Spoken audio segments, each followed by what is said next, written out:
৯ December অভিযান চালিয়ে ৭৮ জন বাংলাদেশি জেলেকে ধরে নিয়ে যায় ভারতের কোস্টগার্ড।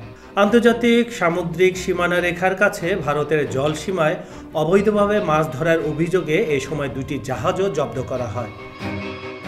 ভারতের উড়িষ্যা রাজ্যের পারাদ্বীপে আটক আছেন এই ৭৮ জন বাংলাদেশি মৎস্যজীবী।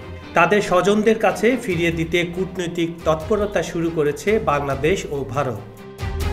তবে বাংলাদেশি মৎস্যজীবীদের বিনিময়ে বাংলাদেশের জেলে আটকে থাকা উড়িষ্যার ৩১ জন ভারতীয় মৎস্যজীবীকে ফেরত দেওয়ার শর্ত জুড়ে দিয়েছে। পশ্চিমবঙ্গের কারাগারেও বেশ কয়েকজন বাংলাদেশি মৎস্যজীবী আটক আছেন।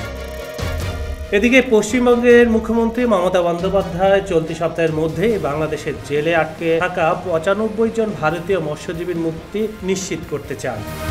সেই সঙ্গে সেখানে আটক বাংলাদেশি জেলেদেরও মুক্তি দেওয়ার প্রক্রিয়া চলছে বলে জানিয়েছে তার সরকার। ১৭ ডিসেম্বর তিনি রাজ্য সরকারের মুখ্য সচিব মনোজ পান্থকে এমন নির্দেশ দিয়েছেন বলে টাইমস অফ ইন্ডিয়ার প্রতিবেদনে জানানো হয়েছে। এদিকে বিধায়ক মন্টুরাম পাখিরা টাইমস অফ ইন্ডিয়াকে বলেছেন, মমতা বন্দ্যোপাধ্যায় জেলেতে নিরাপদ প্রত্যাবর্তনের জন্য ব্যক্তিগতভাবে সমন্বয় করছেন এবং তাকে নির্দেশ দিয়েছেন যেন তাদের পরিবারে কোনো সমস্যা না হয়।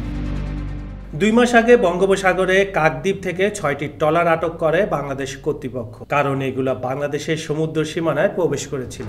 ওই ট্রলারে থাকা ৯৫ জন মৎস্যজীবীকে পরে গ্রেপ্তার করা হয়। তারা বর্তমানে বাংলাদেশের জেলে রয়েছে। এরপর পশ্চিমবঙ্গ রাজ্য সরকার কেন্দ্রীয় কর্তৃপক্ষের সঙ্গে যোগাযোগ করে এবং কূটনীতিক চ্যানেলগুলোর মাধ্যমে মৎস্যজীবীদের দ্রুত ফেরানোর উদ্যোগ নেয়।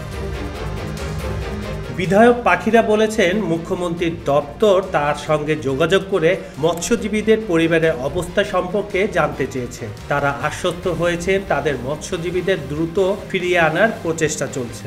পাশাপাশি বর্তমানে ভারতে আটকে থাকা বাংলাদেশি মৎস্যজীবীদের প্রত্যাবর্তনের ব্যবস্থাও করা হচ্ছে। কাজল হায়দার, খবর সংযোগ।